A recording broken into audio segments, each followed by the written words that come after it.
بسم الله الرحمن الرحيم. النهارده هنعمل البتنجان المخلل بطريقه امي الله يرحمها. جبت هنا البتنجان غسلته وقطعت الحته اللي فوق دي بالسكينه، وجبت صينيه هنا فيها شويه من الزيت وحطيت البتنجان وعلى نار هاديه خالص يا جماعه عشان يستوي براحته. في طاسه تانية حطيت فيها شويه زيت مع كام فص توم كده متقطعين قطع صغيره واشوحهم كده مع بعض.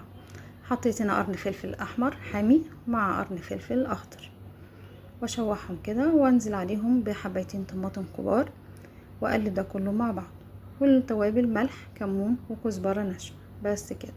هقلب ده كله مع شويه صغيرين كده 3 معالق ميه واقلبهم. هنا بوريكم البتنجان قلبته على الناحيه التانية، احط ايدي عليه كده بالراحه هلاقيه استوى. خلص البتنجان ما خدش مني 10 دقايق. طلعته وفتحته بالسكينه وخلاص، كانت التسبيكه الطماطم ديت عندي